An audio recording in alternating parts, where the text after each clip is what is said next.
Bom dia, são 8 horas e 15 minutos, sexta-feira, 1º de junho. Você está na TV Senado. Eu sou André Ricardo e você assiste agora ao Senado em Dia. Senador Demóstenes Torres fica em silêncio na CPI do Cachoeira, atitude que provoca confusão entre parlamentares. Comissão mista sobre a MP do novo Código Florestal faz a primeira reunião na semana que vem. Veja como foi a reunião de ontem da Comissão de Relações Exteriores. E Senado volta a analisar a PEC para o confisco de terras, onde for comprovado o trabalho escravo. Agora, no Senado em Dia.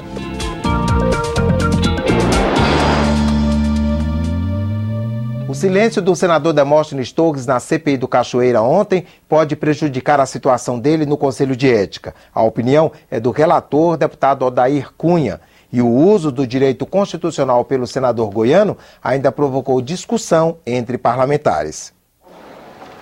Tudo caminhava como previsto. O senador Demóstenes Torres compareceria à CPI e exerceria seu direito constitucional de permanecer em silêncio. O nosso advogado, Dr. Antônio Carlos de Almeida Castro, está providenciando junto ao Conselho de Ética e Decoro Parlamentar a degravação desse depoimento que eu fiz, bem como as notas taquigráficas da sessão para que sejam encaminhadas a essa CPMI. De sorte, senhor presidente, que comunico a Vossa Excelência que utilizarei da faculdade prevista na Constituição Federal de permanecer em silêncio. Como de praxe, o presidente da comissão, senador Vital do Rego, dispensaria Demóstenes Torres. Mas antes, era preciso ouvir os líderes inscritos, que têm o direito assegurado a se pronunciar em qualquer momento da comissão. Foi então que a reunião saiu do previsto. Se o céu existir, e eu tenho certeza que o céu existe, o senhor não vai para o céu. Porque o céu não é lugar de mentiroso. Porque o céu não é lugar de gente hipócrita. E a partir de agora, eu vou começar... Eu estou com a palavra, presidente. Encaminhe a questão de ordem à mesa antes de retomar a palavra. Antes de retomar a palavra, Vossa Excelência, não tenha cuidado com o seu tempo. Tenha cuidado apenas com as suas palavras. O senhor senador Pedro Tassi com a palavra. Um parlamentar não pode tratar quem quer que seja com indignidade. Não me interessa quem seja o investigado. Pessoas morreram no mundo em razão do direito constitucional ao silêncio. Eu, como senador da República, entendo que a Constituição deve tratar a todos com urbanidade. Deselegante, interrompa a minha fala para fazer uma questão de ordem sem começo, meio e fim. Vossa Excelência conclua, Silvio Costa. A ético, mas Vossa Excelência precisa respeitar os companheiros. Conclua. Vou lhe chamar agora de ex-futuro senador. Okay. Porque esse seu silêncio, você vai ter 80 votos a favor da sua cassação. Okay. Senador Demóstenes Torres, o senhor está liberado. É processado pelo CONAR. A sessão está encerrada. A sessão está encerrada. Não me meça. Do lado de fora, o senador Pedro Taques disse que vai decidir se tomará alguma medida contra o deputado. Eu vou analisar o que será feito. Agora, você não pode representar por ofensa ao decoro contra quem não tem decoro, né? Quem não tinha direito ao desabafo, senador? Desabafo? Desabafo você faz em boteco, não faz desabafo em CPI.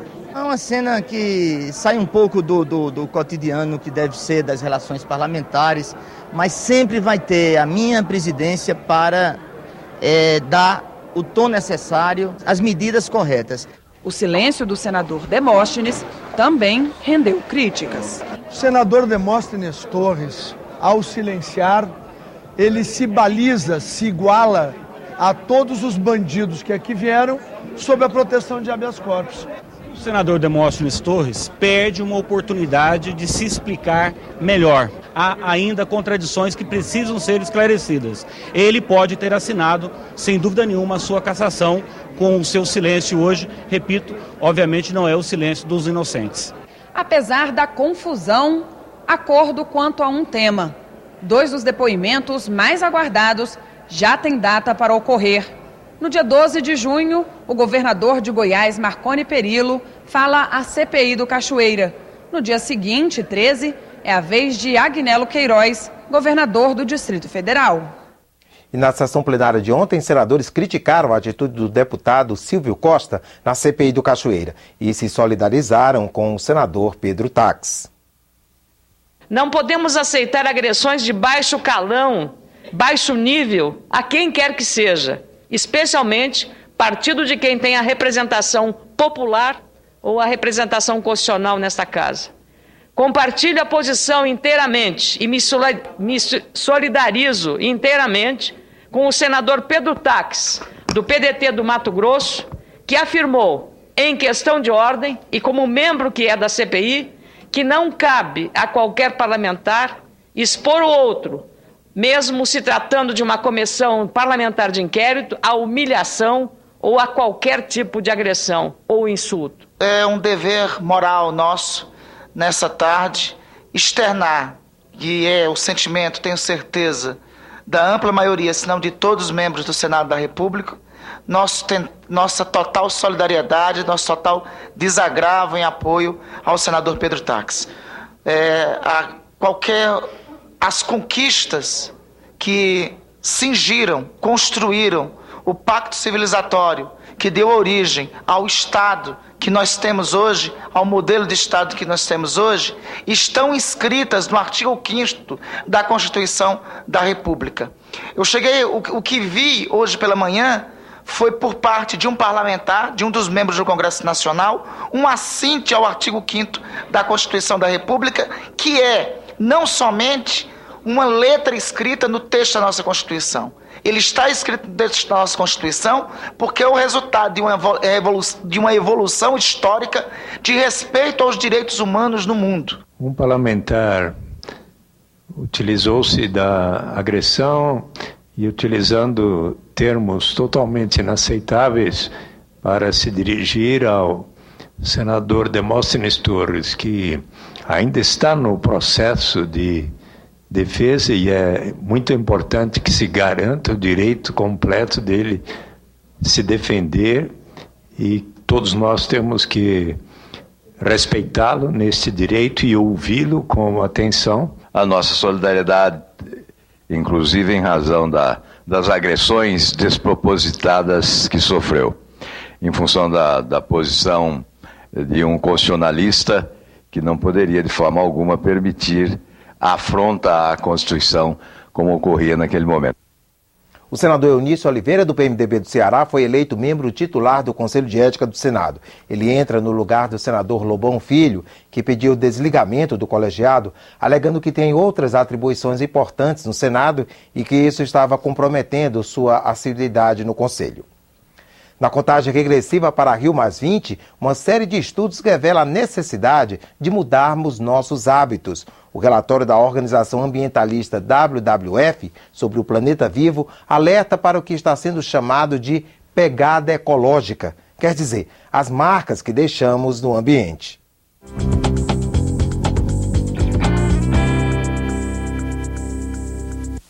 Todo animal deixa rastros, marcas no meio ambiente, de acordo com seu tamanho, peso e hábitos.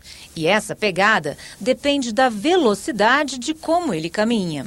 Com o ser humano não é diferente. Quanto mais consumimos, mais exploramos os recursos do meio ambiente, maior é a nossa pegada ecológica. De acordo com o estudo do WWF, hoje a Terra leva 1 ano e meio para repor todos os recursos que a população do planeta consome a cada ano. E na hipótese de cada morador da Terra seguir o jeito americano de consumir, seriam necessários 4 planetas. E a pegada do brasileiro está um pouquinho acima da média mundial. As classes de maior poder aquisitivo no Brasil, ela já tem uma pegada muito semelhante aos dos países desenvolvidos. Por outro lado, as classes sociais que têm menor poder aquisitivo ainda têm uma pegada relativamente baixa, Então, eu acho que a ideia exatamente que vai ser discutida é, primeiro, que o país como um todo se torne mais igual, sem necessariamente aumentar a sua pegada ecológica. Tudo entra no cálculo da pegada ecológica. Se usamos transporte coletivo, carro particular ou bicicleta, o quanto queimamos de combustíveis fósseis, gasolina, gás, o quanto ocupamos das áreas agrícolas para produzir alimentos, o quanto consumimos de madeira, peixes, de produtos locais ou importados. Tudo faz diferença.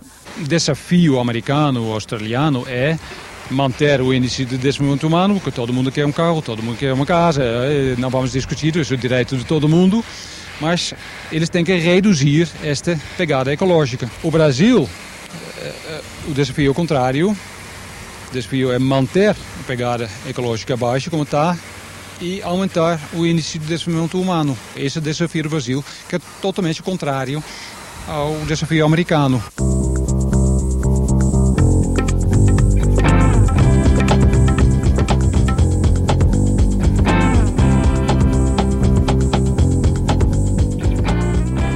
Na próxima terça-feira, a comissão mista que vai discutir a medida provisória que altera o novo Código Florestal faz sua primeira reunião. O relator será o senador Luiz Henrique. Uma das mudanças previstas é a redução da exigência de recomposição de mata ciliar para pequenos produtores que plantaram em área de preservação permanente até 2008.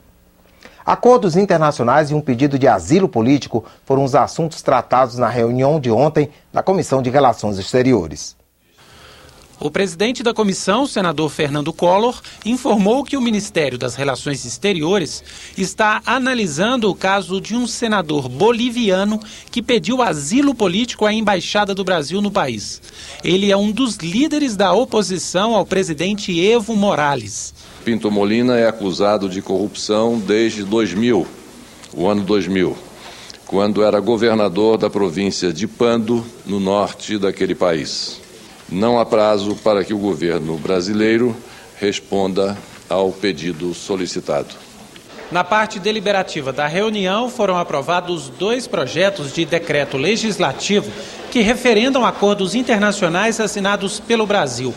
Um com a União Europeia, tratando da isenção de vistos para brasileiros, e outro com o governo da Turquia.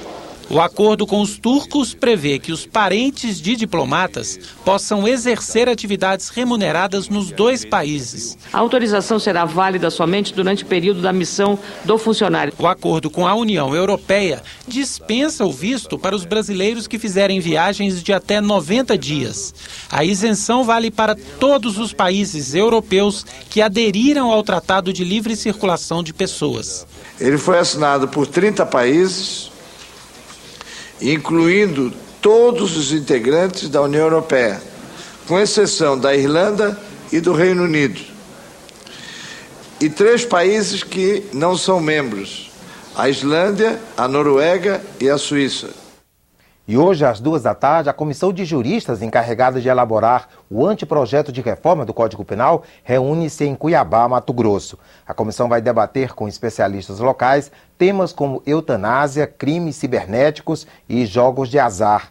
Outra audiência pública, desta vez da Comissão de Assuntos Sociais, ocorrerá também às 14h em São Paulo. Senadores e convidados debatem a regulamentação da profissão de cuidador de idoso, prevista em projeto que tramita no Senado. O Senado volta a analisar a proposta de emenda à Constituição que permite o confisco de terras onde for comprovado o trabalho escravo. A PEC foi aprovada semana passada na Câmara. De acordo com o Ministério do Trabalho, de 1995 a 2011, 41.665 trabalhadores foram resgatados. Pessoas encontradas em situação comparável à de um escravo. Pela lei, isso significa trabalho forçado ou degradante, servidão por dívida ou jornada exaustiva. Você pode considerar lá uma jornada de trabalho excessiva a 8 horas diária. Você pode considerar a água que o cidadão bebe, que às vezes é a mesma água que dá para o gado na fazenda. Você pode considerar o alojamento, que às vezes existe um alojamento, mas o cara dorme no chão. Tem um colchão que ele coloca no chão. Quem explora trabalho escravo está sujeito hoje à reclusão de 2 a 8 anos, mais multa. Mas em 2001, o Senado aprovou uma proposta de emenda constitucional conhecida como a PEC do trabalho escravo. Ela prevê que o proprietário perca as terras se for pego explorando trabalhadores. Depois de 11 anos, a Câmara aprovou a PEC com algumas mudanças. Enfim, a Câmara vota a matéria e até melhorou a redação. Porque ela diz que, além da área rural, também na área urbana, quando for verificado o trabalho escravo, o cidadão vai perder todo o patrimônio, seja a fazenda, a terra ou mesmo a sua empresa, a sua fábrica. Os imóveis rurais e urbanos confiscados serão destinados à reforma agrária ou a programas de habitação popular. Devido às alterações feitas pela Câmara, a PEC do trabalho escravo terá que ser votada mais uma vez no Senado. De acordo com o presidente da Câmara, Marco Maia, vai ser criada uma comissão formada por 5 deputados e 5 senadores. Eles vão discutir a elaboração de um projeto de lei que regulamente a PEC. Para alguns parlamentares, é preciso explicar melhor o que será considerado trabalho escravo, apesar de o termo já ter uma definição no Código Penal. Não é suficiente porque vai ser preciso pormenorizar e detalhar melhor esta questão. Nós não podemos deixar na mão de um único fiscal a definição de que se aquela atividade em determinada propriedade é ou não é trabalho escravo. Não dá para fazer um conceito muito amplo, porque nós vamos mexer com a vida das pessoas, inclusive também de segmentos empresariais. De jeito nenhum, é auto-aplicável, na minha opinião, esse artigo da Constituição, a partir do momento que o próprio Código Penal define e determina o que é o trabalho escravo. Não há necessidade de regulamentação dessa matéria, no meu entendimento. A Comissão de Agricultura realiza seminário logo mais às 14h. Senadores e convidados vão debater o programa de regularização fundiária na Amazônia Legal, também chamado de Terra Legal. Serão discutidos aspectos como os entraves para a legalização das terras, as demandas por Estado e as metas já atingidas. O programa existe há quase 10 anos e funciona por meio de parcerias entre União, Estados e municípios. A reunião será transmitida ao vivo, aqui pela TV Senado. O Senado em Dia termina aqui. Daqui a pouco, às 9h, você assiste à sessão plenária não deliberativa. Enquanto isso, fique com a nossa programação.